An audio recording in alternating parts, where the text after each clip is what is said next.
Germany did not fail because it lacked electricity. It did not fail because the grid refused to connect hydrogen infrastructure. And it did not fail because hydrogen refueling technology was immature.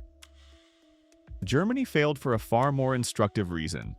Hydrogen mobility infrastructure was built ahead of real, contracted demand, and once utilization failed to materialize, every fixed cost in the system became a financial liability. The H2 MOBILITY Deutschland network is not a story about grid denial. It is a story about utilization risk, stranded operating costs, and why final investment decisions collapse even when assets technically work. H2 MOBILITY Deutschland operates what is still one of the most extensive public hydrogen refueling networks in Europe. For years, it represented the most ambitious attempt to translate hydrogen mobility from pilot programs into national infrastructure. Stations were built across urban corridors, highways, and strategic nodes. They were engineered to dispense hydrogen at 350 bar and 700 bar, capable of serving passenger vehicles, buses, and eventually heavy-duty trucks. From a technical standpoint, this network functioned. Hydrogen could be delivered, compression systems worked, safety standards were met. The failure was not mechanical, it was economic. The original deployment logic assumed that passenger fuel cell vehicles would scale. That assumption did not hold. Automakers shifted priorities. Battery electric vehicles accelerated faster than expected. Consumer adoption of fuel cell cars stalled. As a result, hydrogen refueling stations designed for throughput never reached meaningful utilization. This single variable, utilization, quietly undermined the entire economic structure of the network. To understand why this matters, it is important to clarify what kind of relationship hydrogen refueling stations actually have with the grid.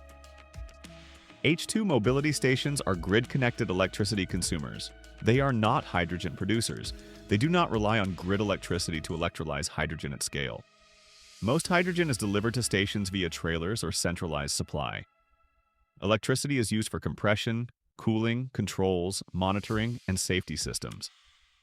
In other words, electricity is an operating input, not the core feedstock. This distinction is critical because it means grid access was not the bottleneck. The stations were connected. Power was available.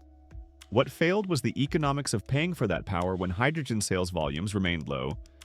When utilization is high, fixed electricity costs are spread across many kilograms of hydrogen sold. When utilization is low, those same costs become disproportionately expensive per unit. The grid did not block H2 mobility. The grid simply made the cost of low utilization unavoidable. In hydrogen infrastructure, fixed costs do not wait for demand to arrive.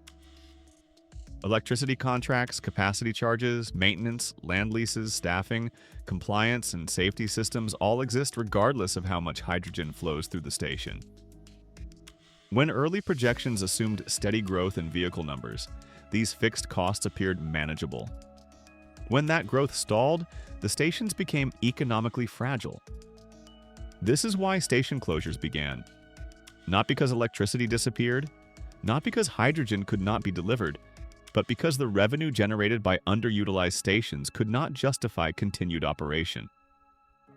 Older stations, especially those optimized for passenger vehicles, were the first to be shut down. This was not a technological retreat, it was a financial correction.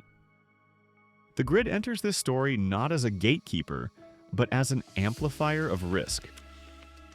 In Germany, industrial electricity prices are high and volatile.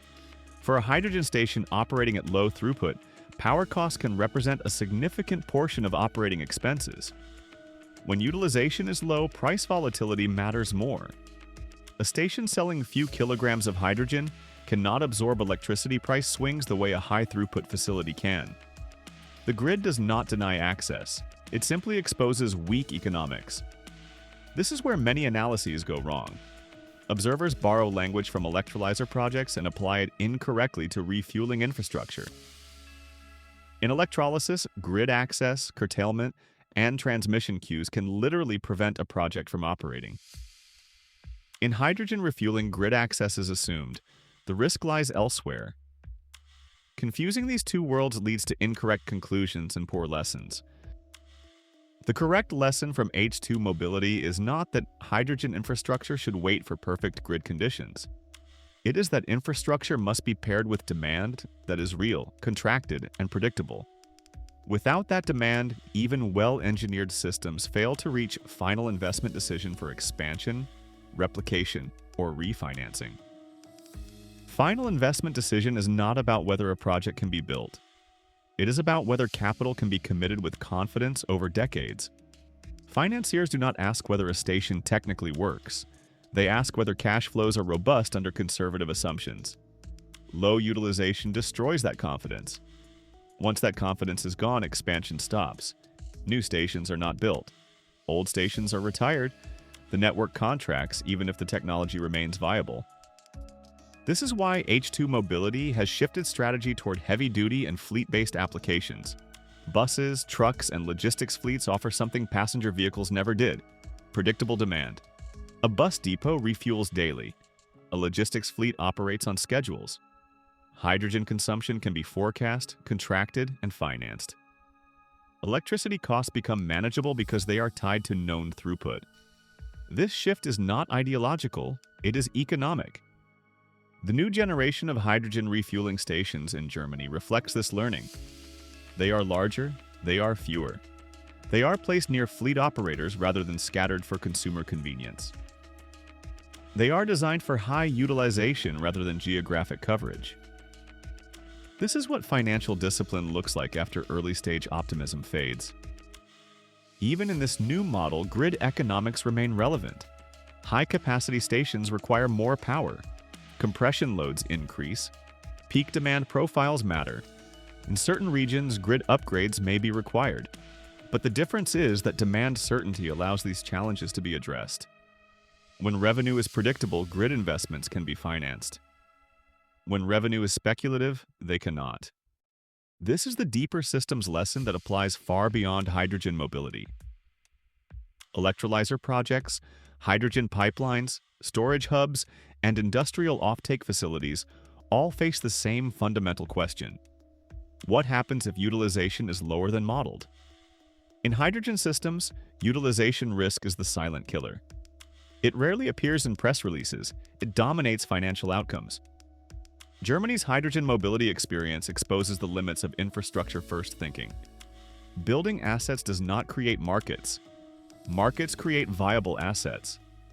When that order is reversed, systems break quietly, not dramatically.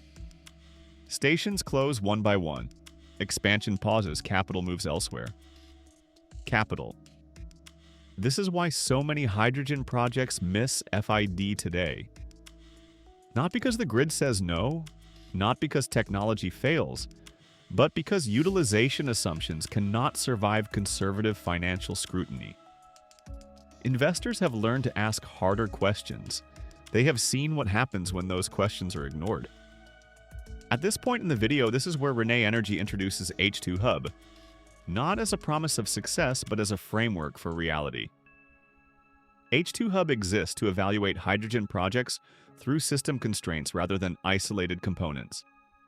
It looks at utilization risk, energy pricing exposure, infrastructure scale, and financing structure together, because hydrogen projects do not fail in isolation. They fail at the intersections. The story of H2 MOBILITY Deutschland is valuable precisely because it strips away mythology. It shows that even in a country with strong policy support, advanced engineering, and real investment, hydrogen infrastructure can struggle if demand is assumed rather than secured. That lesson will repeat elsewhere in different forms unless developers internalize it now. Germany did not build too early. It built too optimistically. The correction now underway is not a rejection of hydrogen. It is the maturation of the industry. Fewer projects, better aligned systems, more emphasis on economics than announcements. Hydrogen can work, but it does not forgive misalignment. The grid will not save a project with no demand. Technology will not rescue weak utilization. Only synchronized systems cross final investment decision and survive beyond the pilot phase. H2 mobility. Germany shows us that clearly, and that clarity is exactly what the next phase of hydrogen development requires.